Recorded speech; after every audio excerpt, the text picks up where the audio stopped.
there's some similarities with sort of my relationship with Christianity and yours, and then there's like really stark differences with our stories and how we sort of came to know that. For me, my both of my parents were raised as Jehovah's Witnesses from the time they were born. So, so I was raised as a Jehovah's Witness, and I was also homeschooled from the time I think like third grade onward. Yeah, homeschool Jehovah's Witness style, right? Yeah. So literally, I mean, it's not an understatement to say all of my peers were at the Kingdom Hall, or the church I went to. Correct. Yeah. I follow it. So when I turned 18, I moved in with a friend of mine who was also dissenting. And at that point in my life, the whole thing left a really bad taste in my mouth because of I saw a lot of good value in what I was taught, but like you, I also had a lot of questions that were not being satisfied from a really early age, like 13 or 14. I started noticing things that there were not clear explanations for, and then I wouldn't get straight answers. And something, it took me years to understand, like years after I left all of that, is the reason that these people that, because I mean, it's not like, you know, me being an edgy 14-year-old was somehow wiser or smarter than these individuals that, you know, were in their 50s, not dumb people, you know, but my peers and these elders in the congregation, I couldn't understand why they overlooked certain things that I saw. And later on I realized it's because they've been in it so long.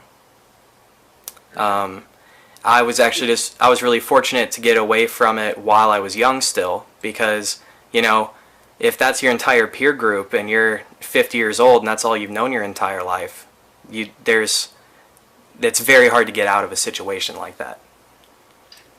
Your brain will get so washed that there won't be a lot of coming back. And neuroplasticity, by all means, like, you can always come back, but the creation of the willpower to get there, however, will be miraculous.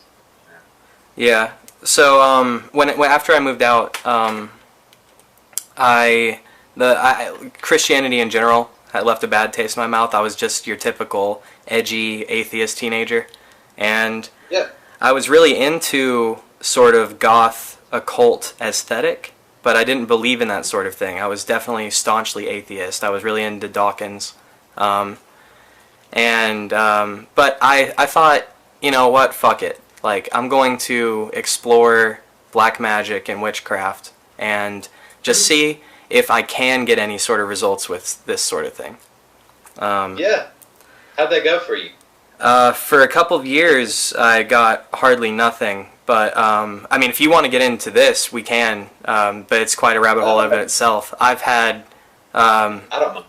I've had experiences I would chalk up to bodily possession and channeling, and it's that I've and through heavy psychedelic experimentation, especially earlier on, I'm not an atheist anymore by any means, and it's given me my new spiritual, like, seeing the world in a new lens like that, reawakened my spirituality. So I began to study the Bible more in depth on my own, and I feel like reading the Bible now, I learned so much more than I ever did with people trying to teach it to me. Yeah. Yeah, that's my goal. And with my whole thing, like, I wouldn't call what I do a ministry, honestly. Mm-hmm. Like I've done enough research to where, like, it runs its own course, you know? And it's like, I want to open the door for people to do that for themselves, you know, so they don't have to follow people no more, and they can just take their own understanding where it needs to go, you know? Yeah, I think that's Like, really respectable. You're teaching people how to make the Bible their own. You're not forcing your own viewpoint down people's throats. You're teaching them how to arrive at their own conclusions. yeah, there's a great Bible verse, I think it's in Jeremiah, you know, where it says that no one will need anyone to teach them the Word of God anymore because everyone will have the Word of God for themselves, you know? Mm-hmm. Like, that's what it's talking about. Like, and the thing is your brain's where it's at.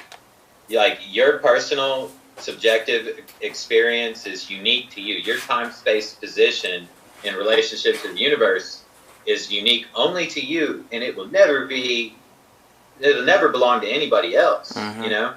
Yeah. So, like, the one gift that we're given in life is our own perspective, you know, to view the world from. And like, the fact that people want to take that away from people is disgusting. I agree. To hijack their Yeah. beliefs, yeah. Mm-hmm. You see it not only in religion, but in politics too. In every walk of life, really.